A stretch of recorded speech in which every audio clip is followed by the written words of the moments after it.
This episode of the $1 Million Mortgage Experience is brought to you by our new Insignia product line, Jumbo Mortgages for A-Paper borrowers. Contact us today at info@fundloans.com for product details.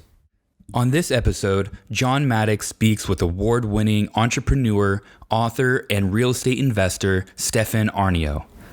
The two speak about how Stefan used only $1,200 to build a multi-million-dollar portfolio, the number one rule in negotiations, best practices for successful mortgage brokers, and most importantly, why you need to respect the grind. Now, before we get to this episode, I want to let you know that FundLoans is giving away several copies of Stefan's new book, Hard Times Create Strong Men.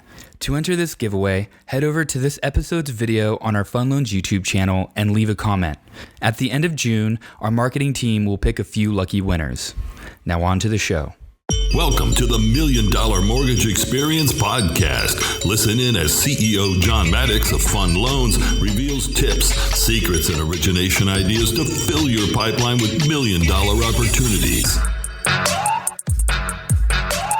Welcome to the $1 Million Mortgage Experience podcast. I'm here with Stefan. How's it going, Stefan? Very good. How are you? Doing great. Thanks for joining us today. So talk to us about your respect the grind. I love that. Thanks, dude. Yeah, well, respect the grind is a saying I've been saying. I'm a real estate coach and investor, and I had a student some years ago, and he was saying, "Oh, Stefan, this isn't working, and I'm making my calls and my offers, and I'm just not getting anywhere, and I don't think this whole thing works." And I said, "Jason, you just got to respect the grind. It's going to take you 10 years and 10,000 hours to be a master, and why do you think that you can cut the line and get ahead of everyone who's been working at this for so long?" So it's a saying to respect the process and respect that journey towards mastery. That's what it's really about. That's great, man.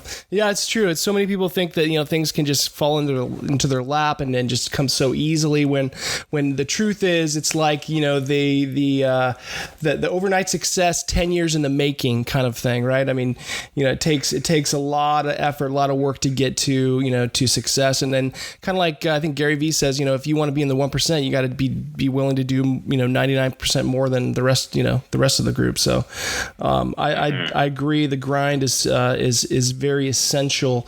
And you talk about, I think, in your book or on your podcast and your sites that you became a multimillionaire and you started with $1,200. Tell us about how you became a multimillionaire. Was it mostly real estate related, or like really what drove that?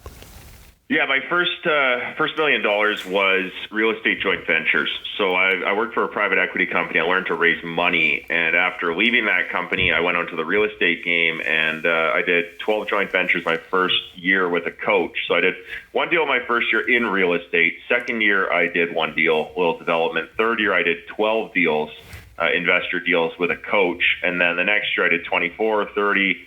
At one point, we're up to 50. And my, I guess, notoriety and brand from doing that won me Rich Dad International Hall of Fame, cool. Which is a pretty big award. Rich Dad is the biggest personal finance brand in the world. Over 40 million people own that book, so big recognition. And first $1 million was real estate joint ventures, which was buying, fixing, selling properties. I had some private partners who were multimillionaires, and I would get some fees up front for doing the deal, and we'd also split the profits or whatever kind of iteration that was.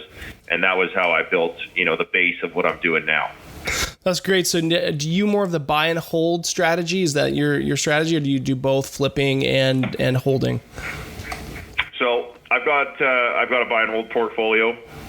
Several $1 million there. And then I've got, I had a company that was doing a big flipping pipeline. I'm just reorganizing that. I think we're going to come out with a company that's going to do like 100 deals a year. I'm building that with some of my students right now. And then, I'm doing wholesales every now and then. Contracts come in. You maybe don't want to do the deal yourself, but who does. So you assign and sell the contract to somebody else and make 3, 5, 10, 20. I have a student who just made $25,000 a couple of days ago on a wholesale in Ottawa, Canada. And then I have another student actually in Ottawa as well he was doing a $20,000 wholesale. So that's something anybody can do from any city at any time, where you get a contract for a deal and you sell it, assign it to somebody else. And that's a great way to make money in real estate too. Interesting. So yeah, it's like you're the one that finds the deal and you're able to, pass that on or sell that or monetize that ability. So so it sounds like you're teaching secrets on ways for people to do that. Yeah. Yeah, so my company's called Black Card University, and Black Card is a 5-year program where anybody can join, and if they join, they can qualify. I mean, we don't just really let anybody in, and over 5 years, you become a self-made millionaire in real estate through doing flips, raising capital, learning to sell, learning to negotiate. We're actually doing our negotiation class this weekend.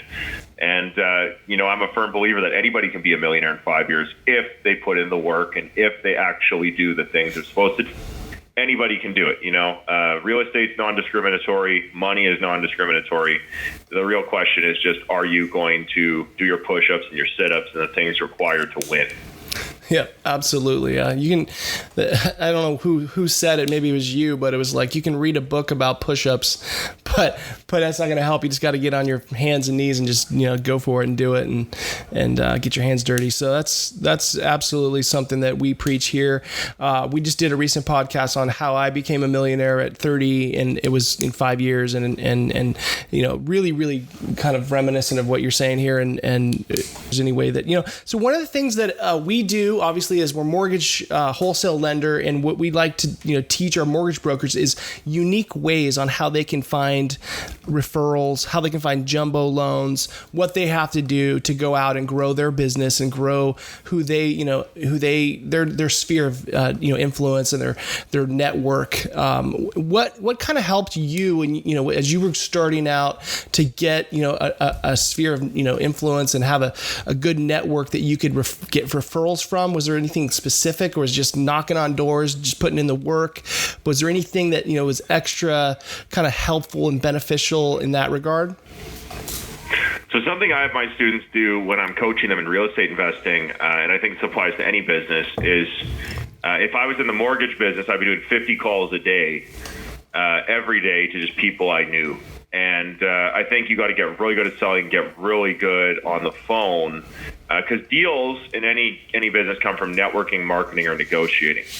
And so, I teach my students in real estate investing 50 calls a week to people in real estate plus 10 offers in the market. If I was a mortgage broker, I'd do a minimum of 50 calls a day. So that's my mentality around it. My sales guys in my office do up to 100 calls a day, sometimes more. Yep. And an absolute minimum of 50. You got to be dialing the phone like crazy. Now, I think the best way to get business is to build a brand.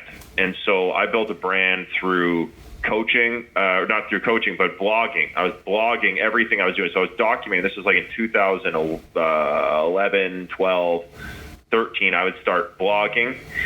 And every day I put out a blog. I blogged for 120 days, like an 800 to 1,000 word article on whatever I was doing or whatever I was reading. And people really liked the blog. They're like, man, this is a good blog. And after about 120 days, I had speaking engagements. I had people ask me to come to their clubs and talk. I had all sorts of opportunity fall into my lap because I was putting out a lot of value in the marketplace. So we were putting out value was coming back in. And then I ended up making that into a book called Money People Deal, which has now sold over 20,000 copies of that book, which is crazy. Awesome. In the year, I raised $5 million for my own deals and really kicked off my career by blogging, training, and now I have a pretty nice education company that has grown out of those same blogs, man. Those blogs turned into a book, and we're printing and selling that book every day. So really, I think the best way is to get the cat to come to you. So get what the cat wants. Maybe it's some catnip. Maybe it's some cat food. The cats in the investor market, they want information. The cats in the mortgage market who want homes, they want information. So become a dealer of information. Become a person who builds value in his information, educates the market, and then you're going to have the most leads out of anybody. That's awesome. Definitely good advice there, man. So talk to us about negotiations. I know you have something that's called the 10 Commandments of Negotiations. What is one commandment that you always see that's unsuccessful? Like, what's an unsuccessful way to negotiate? We don't start with that, and then we can kind of talk about what's actually worked. Well, I think a lot of times it comes out of the ego getting out of control. The first commandment of negotiation is get what you want, get out. So if you go into a negotiation knowing what you want and you're very specific about it, you say, this is what I want. It's really simple to be a negotiator when you try to help them and you tell the truth. Mm-hmm. And so those are the two things. Try to help them tell the truth. The first commandment of negotiation is get what you want, get out. When you get that thing, time to get out. Time right. to just say, hey, okay, good, deal, shake on it, move on. What people do all the time is they end up, They end up going too far. They end up going talk their way out of it. They they oversell and they continue to. Yeah, I know some people like that. Yeah, it's definitely like a lot of deals. Exactly. They keep talking or something happens past the point where the deal's made, and you got to get what you want and get out. That's really. I was originally going to call the book that, get what you want and get out. It's called the 10 Commandments of Negotiation, but at the end of the day, I think that's the base of negotiating. If you just do that, get what you want and get out, life is good. That's good. Yeah, don't oversell. Don't give, just once you get the yes, move on, move to the next thing. So that's good advice too. So tell me a little bit about your daily hustle. What does a normal day look like for you? When do you get up? What do you do? What's important to really maximize the daily hustle? Well, my daily hustle has changed a lot over the years. When I was in real estate, I'd get up at 5 a.m. and I did the whole 5 a.m. routine. When I started traveling and speaking, that really smashed my daily hustle because you get on a plane at 4 a.m. or you get up at 4 a.m. for a plane. And so it depends, man. I do my life in theme days. And so on Thursday, I'll do my podcast and my content. Monday's my coaching day. I coach my students on Monday. Tuesday is usually open. Wednesday's open. And then Friday, I try to keep that open. So I've got different theme days, and I put flags on different days and say, this day, we're only doing this. And this day, we're only doing that. And that's more of an entrepreneurial thing, I think, than maybe being a mortgage salesman. If you're being a mortgage salesman every day, it can kind of be the same. When you start running a multi-7 or 8-figure enterprise, I think it's more theme days become a bigger thing because switching between departments is really difficult. To switch from management to sales to marketing to branding to fulfillment, those switches are very hard on the psyche, and that's why I do theme days. That's good. Very cool. But if you can remember back to the days when you were really trying to get, where you were more of an agent, what would you say really made the difference in the hustle? Was it was the 50 calls, but was there anything else that you could share with our audience about how your hustle? Yeah. Totally, dude. The biggest thing is get a coach. Really? Just get a motherfucking coach. So if you don't have a coach, you say go get a coach. That's one of the main things. Go get the coach you can't afford. Hire the exact best guy. Hire the champion. Go find the guy at whatever it is you do who's the undisputed champion and pay him whatever it costs to get you to his level. That's awesome. That's the easiest way. Now here's the thing, I charge investors, to work with me direct is usually between $63,000 and $75,000 for the year. But guess what? If I can make you $300,000 or $400,000, it's worth it, right? Yeah, that's free. And I used to be cheap about it when I was younger. I'd be like, oh, I don't want to spend the money. Well, I just paid a guy $100,000 to build out a program that's going to make you $1.6 million.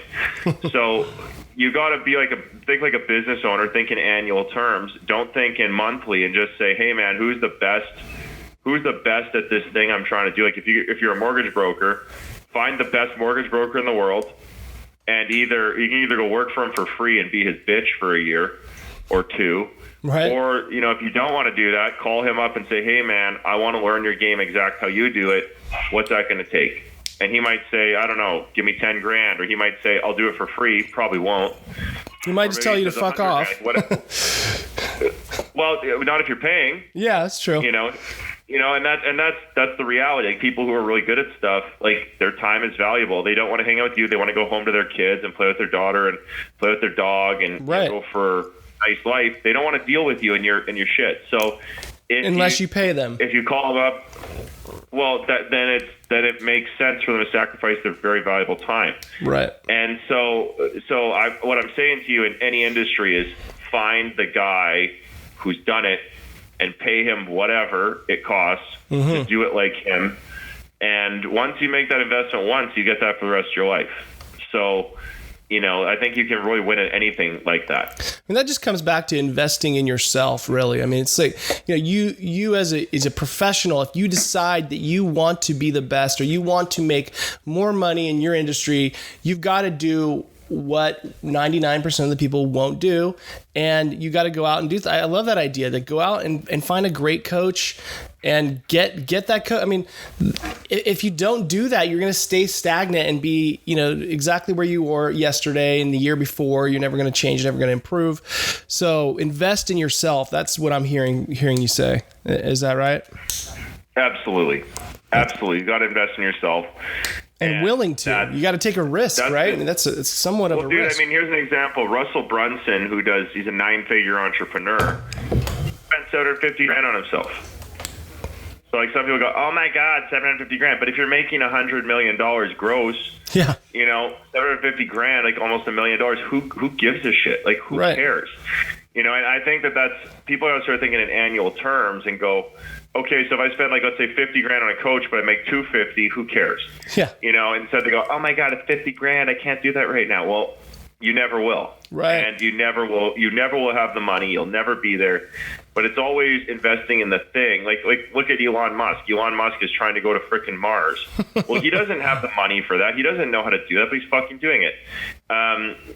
Richard Branson started Virgin Air. Well, he just chartered a plane. Like, the guy didn't have like $100 million sitting around. He just started making that happen. Right. And that's an entrepreneurial thing. Like, you're never going to have the money. You're never going to have the resources. You're always outgunned. So you might as well just say, fuck it, and just start doing it. Right.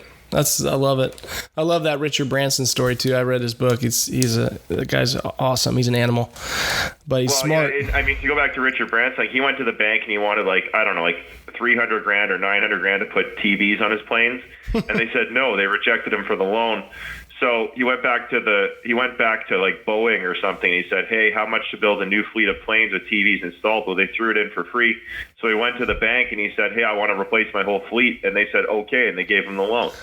So, it's just like this outside the box thinking, like, they won't give me $300,000, whatever, for my TVs. Well, let's just replace the whole fleet. Yeah, and not just taking no for an answer, and just, if you hit a wall, there's a window, there's a door somewhere else, there's another way to get around it. Like, you've got to be able to not just, go pout in your room if you get a no. You got to be able to be thicker skinned than that, and just and be creative and have a little bit of an optimistic mind so that you know that there's a way, right? If someone else is out there doing it, if someone else out there is selling 50 houses in a month, or doing 50 loans in a month, then it can be done. And you just have to have that mindset, I think, that you can. If someone else can do it, why can't you do it if you put in the work, right? You put in the time. Exactly. That's what it's all about. It's all about finding that way. And sometimes the way doesn't exist. Like, again, coming back to Elon Musk, he's going to Mars. Nobody's been to Mars. There's no Nobody's roadmap. Done it. The government hasn't done it. There's no recipe. I'm doing some things right now in my company that there's no recipe for. It's never been done before. And it's scary because there's this whole unknown to the whole thing. Nobody's ever done it. And it might be a total piece of crap, or it could be the thing that changes the world, and that's the essence of entrepreneurship. I know the people listening to this call are mortgage brokers and not necessarily entrepreneurs, but I think the goal with being a real estate agent or mortgage broker or house flipper is to become an entrepreneur and get out of that and not stay there forever. Yeah, I think most mortgage brokers, they are in essence entrepreneurs because they have to run their own business. They have to. No, but they're not. No, they're not. They're self-employed in some sense. They're brokers. Now, let me define entrepreneur. An entrepreneur has an actual product. Okay, mortgage broker's brokering products, so he's a salesman. Right. He's a salesman of a product. If a mortgage broker said, okay, we're going to create our own fund and we're going to raise capital from investors and we're going to create a big marketing system and all sorts of stuff, maybe he could call himself an entrepreneur. But it's like a realtor. A guy who sells homes is not an entrepreneur. He can say he's like an entrepreneur. He might think like one. But a guy who creates something or makes a product or, that's a real entrepreneur versus just a salesman. Yep, good point. And so... And there's a difference. There's a true line between a self-employed person and an entrepreneur. You can be self-employed and not be an entrepreneur all day long. To be an entrepreneur, you're right. You have to create something. You have to make something, and yeah, it's more risk for sure.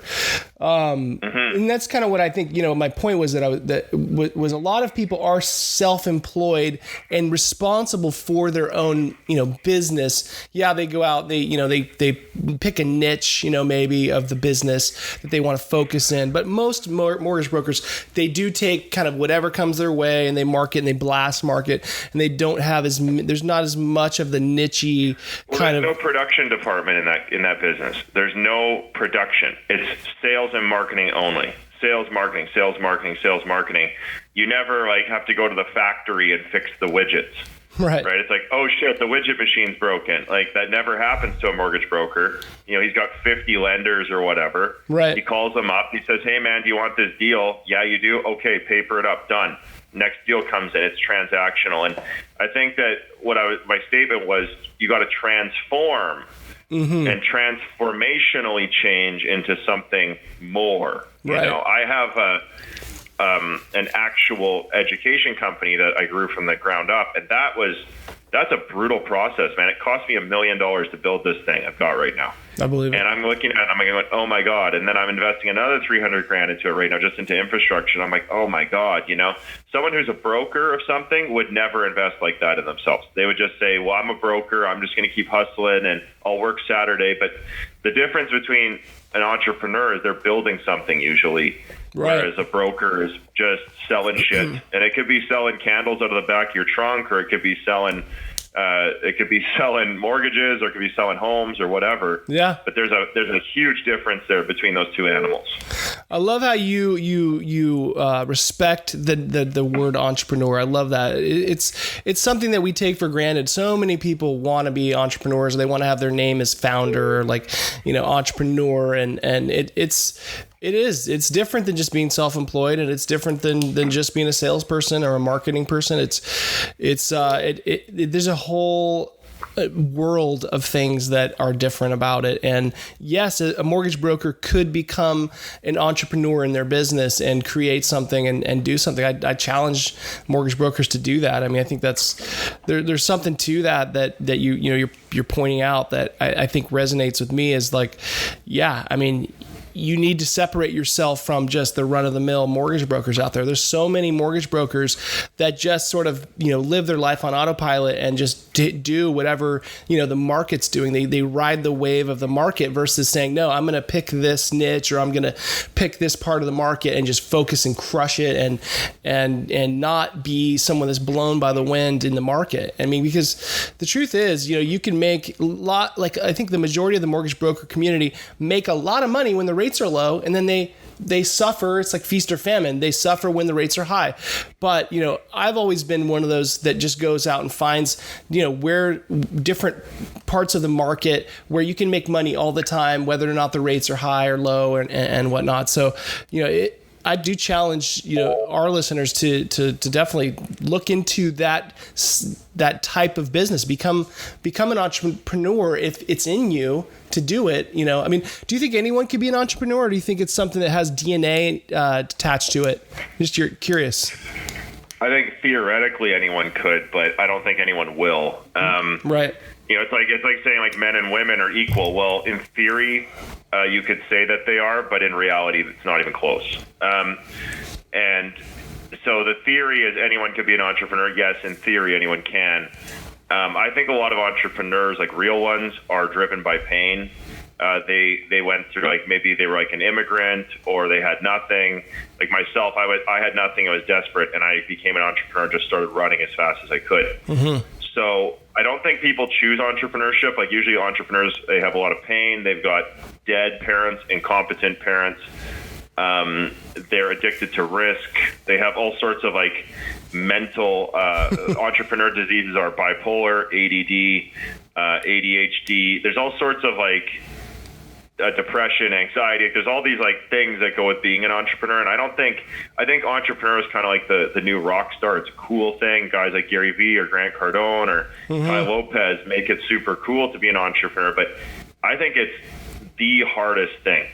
I think that's the hardest thing. Like I could have just stayed as a house flipper guy and, had a super good life. I could have stayed as a joint venture guy who had a rental portfolio, had a super good life. When I went into the full-blown entrepreneurship and building what I'm building right now, I'm like, oh my God, this is so much harder than it looks.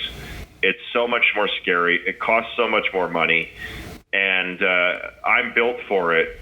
For me, it's the only game I play, but a lot of people see that, they want it, and it's a fantasy. And if you're a fantasy person, I think you're better off to have a job, because this is something that will take everything you have and then more and more and more and more. And I'll go back to Elon Musk. I mean, the guy put 100 million into his companies or whatever it was, and it's taking more and more and more and more, and it will absolutely consume your life.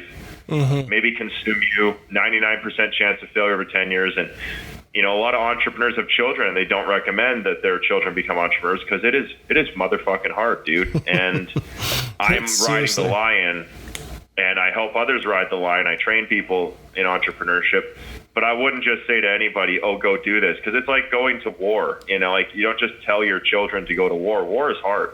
Yeah, and so I don't think that it's something that is meant for everybody at all.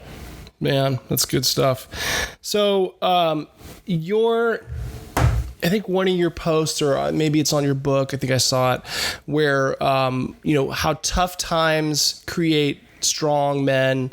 And I'm sure I'm, butchering that, but it, the whole hard times create create strong men. That, I love it. It is absolutely true. One thing that my son, and he was at 12 years old when he said this, or maybe 11. He said, because we were watching like Gladiator or something like that. He said, "Dad, why is it that the sons of kings are always weak?" And I was just like, bingo, man, he nailed it on the head. And I was like, because they got the cush life, and then life's too easy, right? They got servants, they got maids, they got things just handed to them.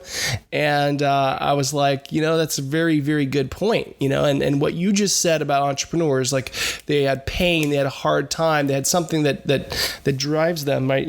That's absolutely true. And I mean, So what do you recommend if someone does have how can you change a son of a king into a warrior? I mean, what do they have to do? They have to go through hard times? I mean, or is there a way that they could get it in their mind to say, I'm going to figure this out?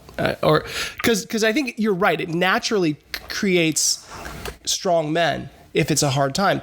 But is there a way where you could tweak that or game the system and become strong even if you've had a good life? Well, it's hard times create strong men create good times create weak men, and weak men create hard times. That's the cycle of history, and it's about an 80-year cycle, and each line of that poem is 20 years. And can anybody, or how do we make the prince strong? And the answer is, I'm a high performance coach. I make people into millionaires over 5 years, and people hire me to kick their ass. And so I kick their ass. And it's one of those that I get two types of clients. I get the self-made starting out with nothing guy, hero's journey, like I'm going to just conquer the world, like starting out with nothing kind of guy. And that's like, it's like the story of Oedipus. Every man has to kill his father and marry his mother. And so that's a big struggle. Like if you have a really good dad, like Donald Trump, for example, his father was a $100 million man. Well, he had to step out of his father's shadow and become a billionaire. Right. And Donald Trump had I think 4 or 5 other siblings who are not billionaires. So those other men who are his brothers didn't step out of the shadow of dad. Right. And so that's a man's struggle against himself, is to kill his father and marry his mother, find a woman like his mother and straight up kill his father. That's straight up kill his father in outproducing him or becoming different or more than his father was. That's the struggle of being a man. Mm-hmm. And so the tough thing, like going back to the movie Gladiator with Commodus, who followed Marcus Aurelius, the greatest emperor of Rome, who ruled at the height, it's hard to follow that act. That's the best act. So, his way of trying to beat his dad was create the games and the gladiators. And Commodus was just an unprincipled man. And, Marcus Aurelius studied with the greatest men of his time, and he was a great philosopher. And we still read his book, Marcus Aurelius' Meditations, today. Mm-hmm. And I quote Meditations over and over again in Hard Times Create Strong Men. I don't quote Commodus. Commodus, the prince of the king, he really sucked. So, mm-hmm. At the end of the day, but there are guys who win. Like, for example, Alexander the Great, he inherited the greatest army in the world, the Macedonian army, and he conquered the whole world by 30. Donald Trump is like an Alexander the Great, and if you go to his Trump Tower, he's got Alexander the Great art everywhere because he is the Alexander the Great. He inherited the best real estate company, mm-hmm. and he built, he got world domination out of that. He's the president of the United States. Like, officially on paper, he's the most powerful man in the world. Under the table, maybe there's more powerful people, but that's an Alexander the Great story where he inherited the greatest opportunity and made it even greater. So if you're a rich kid or if you're a son of a king, you got to look to Alexander the Great or a guy like Donald Trump, who's building that Alexander the Great story. Absolutely. No matter what your opinion is of Donald Trump, you've got to admit that he has become the most famous person in the world. I mean, the guy, infamous or famous, however, you like him or not. I mean, the guy has done more than anyone else. I mean, the guy lives off of me. He plays the media like a fiddle, and and you know what? Fake news will never admit that. The fake news will never admit that. So that's why people are divided on him, because there's fake news. Right. And that's just simply it. I mean, the guy he's the real deal. He's a self-made billionaire, for God's sakes. Like, the guy is the real deal in every way. So real that he shouldn't even be in politics, because you look at all the other scumbags and lowlifes and degenerates and whores in politics. He's not like them at all. Right. And it's amazing because fake news out there will actually beat the shit out of him every day. And he just keeps on winning. So, good for you, fake news. Absolutely. Do you think he'll win again in 2020? I know this definitely affects the mortgage business. Yes, absolutely. 100 million%, because there's a power vacuum on the other side of the table. The Democrats have no good leader.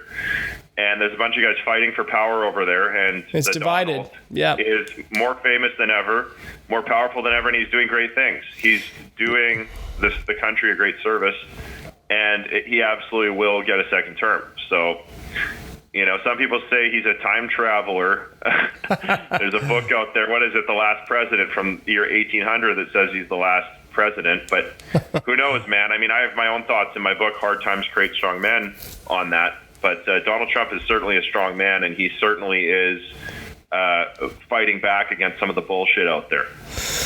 Definitely, man. I agree. So I'm going to read your book. We're going to do a giveaway with our listeners and viewers, and we're going to get your book out there to our community. And I appreciate you coming on. Is there anything you want to leave us with as far as I got from this? We get yourself a coach.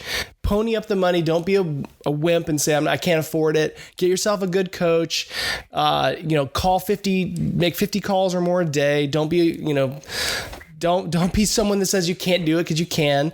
And, be like Alexander the Great. Is there anything else that you think that we're missing that we could, that our community could thrive off of? You got to hustle, get your book, because I'm sure that's going to help. But any last words you want to leave us with?